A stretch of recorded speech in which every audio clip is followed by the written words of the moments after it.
Bassanio? And pray tell, what is the name of thy fair creature? Money, Antonio. I need money. Oh, well then why didn't thou say so? How much dost thou needest? 3,000 ducats. 3,000? Listen, Bessie, no woman is worth that, and I ain't even sure what a ducat is. Bart, stop ad-libbing. All right. I wouldst willingly give you the money thou dost require, but I myself am temporarily strapped for ready cash, my entire fortune being vested in various shipping ventures. In other words, I ain't got the scratch, bub. Alas and alack! Woe is me, a poor pawn in love's cruel game. Antonio felt very sorry for his friend. Yeah, but I still don't know what a ducat is. So sorry, in fact, that he decided to do something he would never normally do. I do? What? He decided to borrow 3,000 ducats from a usurer. A usurer? A usurer, a moneylender. Oh, a loan shark. His name was Shylock. Hail, Antonio. Edwin. No! Shylock. So, thou dost desire 3,000 ducats for thy friend. Well, yeah, if it ain't too much trouble. Trouble enough. Need I remind you of the insults I have endured at your expense? You call me a cutthroat dog! But now you need my help. What should I say to you? Shall I bend low with bated breath and whisper, "Fair sir, you spit on me and called me a dog, and for these courtesies I'll lend you this much money"? Well, yeah, please. And so I shall. Really? Yes, Shylock drew up a contract that stated he agreed to lend Antonio the money for 2 months with no interest. Wow, that's great! Under one condition. Uh-oh. Okay, let's have it. Should you not repay the money on the date it is due, I have the right to remove a pound of flesh from your body. What? Oh, there is no way that I would sign a contract like that. Antonio agreed and signed the contract. Wait a minute. For Antonio knew that his ships were due in a full month before the date of payment. A month? Yeah, you heard him. I got a month. And so Antonio gave Bassanio the money, which Bassanio used to wed fair Portia, while Antonio waited nervously for his ships to come in. They'll be here. Unfortunately, oh, that don't bode well. a storm came and swept the ships into the bottom of the sea. Antonio's fortune was lost. Alas and alack. And at the end of 2 months, Shylock came for his payment. Antonio. Oh, now, wait a minute. Now. Can't we work something out here? No. No deals will be made, for a contract is a contract. Hey, now, look, show a little mercy, huh? Mercy. Mercy to you. You who have disgraced me and hindered me at every turn. You who have laughed at my losses, mocked at my gains, thwarted my bargains, heated mine enemies, cooled my friends. Whoa, now, who are all these people? My friends. If you prick us, do we not bleed? If you tickle us, do we not laugh? If you poison us, do we not die? And if you wrong us, shall we not revenge? Revenge! Shylock must have his revenge. No, wait a Bring minute. out the contract! The contract. What's going on here? Contract. Get away from me. Fulfill. Hey, let go. Let go! Shylock! Fulfill the contract. Edwin? And now, Antonio, your punishment is at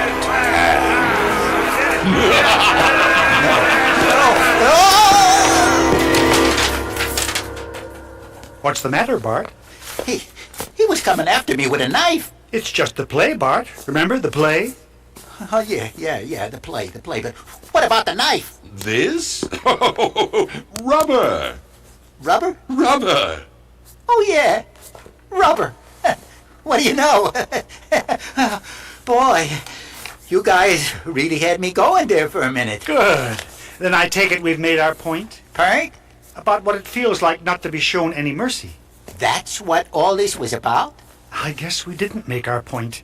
Yes, Bart, it's like I told you before. You were shown a great mercy by your judge. He reduced your sentence. Now you need to pass that mercy on to Edwin. But I want my store back. But I can't lose the Electric Palace. It's the only way I have to support my invalid mother. Without it, she'll be out in the cold. Really? Yes. I'll pay you the money back, I promise. I just need a little more time, please. All right. All right. I'll tear up the contract. Oh, good. Thank you, Bart. Thank you. Congratulations, sir. You can pay me back whenever you get the money. Say 5% interest. Fair enough. Done. Once again, Mr. Blackguard, bravo! Bravo! Oh, well, Mr. Leach, Who? the IRS agent. And your name is Leach? I'm so sorry. You're not here for the second payment already, are you? Oh, no. Actually, I'm here to see you, Mr. Rathbone. Me? Yes, when Mr. Blackguard mentioned where he got the money to pay his inheritance tax, I pulled your file. You did? Yes.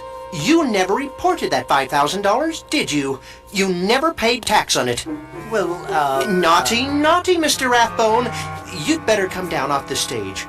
You and I are going to have a little talk. But you see, oh,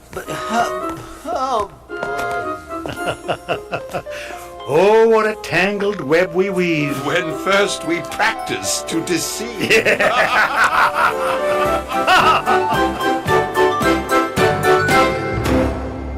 One of the most famous passages in all literature about mercy is in The Merchant of Venice, the play Edwin was doing. It goes, "Earthly power doth then show likest God's, when mercy tempers justice." What does it mean? Well, simply put, it means that when we show mercy to someone, we're behaving like God wants us to behave, like God himself would behave, and has behaved towards us. And while William Shakespeare said it well, I like the way the Bible says it a whole lot better in James chapter 2, verse 13. You must show mercy to others, or God will not show mercy to you. Mercy triumphs over judgment. Well, that's all for now. If you'd like to write to me, I'd love to hear from you. The address is Adventures in Odyssey, Colorado Springs, Colorado, 80995. Or in Canada, write to Box 9800, Vancouver, BC, V6B 4G3. And when you do, ask about how you can get your own copy of today's episode. It's called The Merchant of Odyssey. That address once again is Adventures in Odyssey, Colorado Springs, Colorado, 80995. Adventures in Odyssey is a presentation of Focus on the Family. The Merchant of Odyssey was written and directed by Phil Lawler. Our production engineer was Ramsey Drexler. Music by John Campbell. And I'm Chris, hoping you'll join us again next time for more Adventures in Odyssey.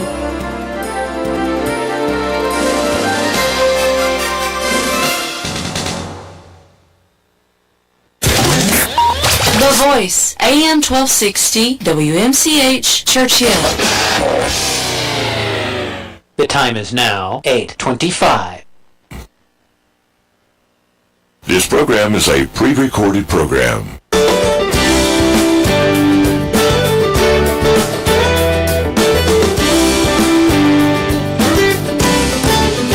And welcome to Parenting Today's Teens with Mark Gregston, the founder and executive director of Heartlight Ministries, a residential counseling program for teens.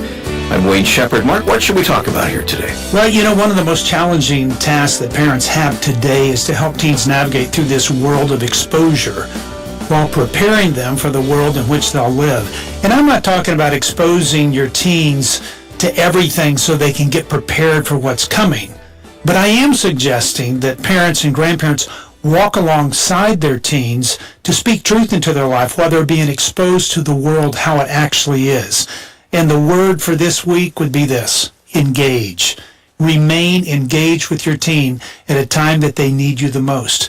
A lot of that exposure will happen online. Internet, entertainment, social media, intriguing lifestyles that influence. It's a challenge, but it's one well worth being involved in as your teen prepares for the world in which they'll enter. So today we're going to be talking about teens and online discretion. All right. And it's really helping parents get to a better place dealing with this online presence that their teen has. Even as we get started, let me mention Mark's workbook that he's created called Developing Rules and Consequences is available as a resource at parentingtodaysteens.org. As is our custom, Mark will talk with a teen here today named Ashley that's coming up in a few minutes. But let's talk about teens and online discretion. Well, yeah, I want to differentiate between two things here. Okay. Because I tell people all the time that a child ought to have a phone at 8 and 9 years of age. And most people go, that's ridiculous. Well, yeah, I think it is ridiculous. I think it's ridiculous that of the way we all communicate, quite honestly. But I want to prepare a child for the world they're going in. And just because I say I think they need a phone to help them connect with others, that's family, that's grandparents, that's brothers and sisters, I'm not saying that they have access to the internet. I'm differentiating between the two. And so I think kids ought to learn how to connect very early because it's going to be a part of their life. So we might as well start out early while they're listening to us and they understand us and they're following along. And then we're going to introduce the internet to them at some point. And that's where a mom or dad's got to make that decision. At what point do you want to open them up to a whole new world? And that's where it's limiting them and giving them a little bit more rope each year as they get older. And so the one thing I would tell you is that how you teach tweens and kids about online safety and discretion is the first thing you do is you start early. You just start early. Have that conversation, maybe before they have their phones about the importance of safety and the responsibility of good choices. Those are things that my parents never talked to me about because I never carried a phone around in my pocket, and so now we have the opportunity to do that. And I would tell you, make sure that you strategize and experience things together to build the relationship between both of you. And then you just learn to talk. It's learning to engage so that when the challenges of an online presence or the internet comes into play, that you can talk about what is happening in the life of your child. That's not the time to develop new communication lines. Those lines should already be set up and working prior to your child having access now to the world. Yeah, I was impressed recently with a 4-year-old grandson to sit down with him and look at him using his children's version of an iPad and realize that technology can be a great tool for parents here because that iPad only gave him access to certain things. That's right. I mean, you can block, inappropriate content.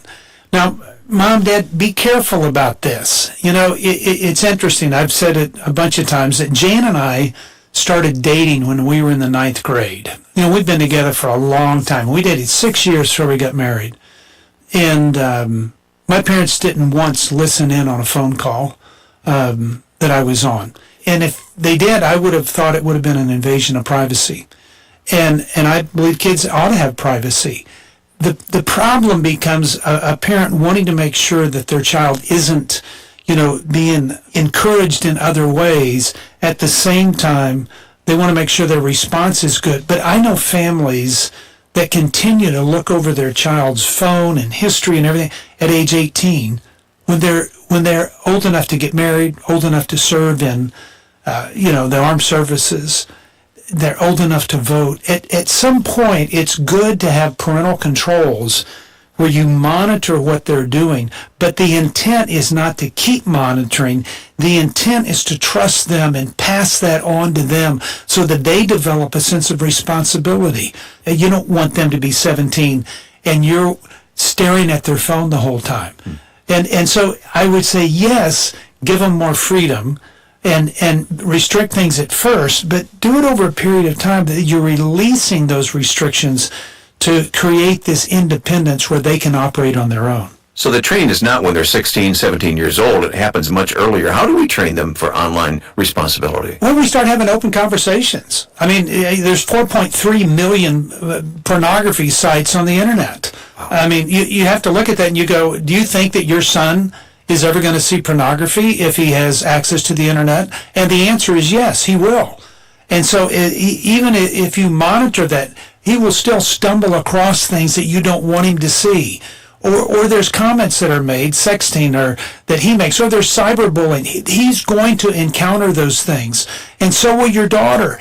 And so the point of it is you want to make sure that you have those open communication lines where you can talk about those things. Now, they're hard to talk about. Yeah, I mean, they're really hard to talk about. Sure. I mean, when a young lady is sending nude pictures of herself, to get attention because she's desperate to have a relationship with a guy somewhere, that's a difficult thing to talk about. You would never think of that. But this is the different culture that your child is living in. And it means you're going to have to kind of step out on that ice, if you will, and not be afraid of it breaking, with the idea that I need to help a child get through this and on the other side and speak truth and wisdom into their life. And so have those tough conversations. And the second thing is that I would stress, as we've mentioned in other programs, that online reputation is important. Right. That what goes on the internet stays on the internet. I mean, it's going to be around years ahead. I can only imagine what some of these people who have posted things, what their kids and grandkids are going to think about them, after they're gone, based upon what they see that's online. Mm-hmm. So that becomes important. Stress the online reputation. Right. Parents have a responsibility to set boundaries and rules for this, but give us some idea of what they might be thinking about in this regard. Well, I would say set the boundaries, but also be a part of their communication and with them. The younger they are, you ought to be a part of their text messages and everything else. We've been doing this for years with my grandkids that we get to talk back and forth because we're on the same family chat. And matter of fact, we've even invited my granddaughter's, I think, future fiance to join our family chat. So he does, and there is something about inclusiveness.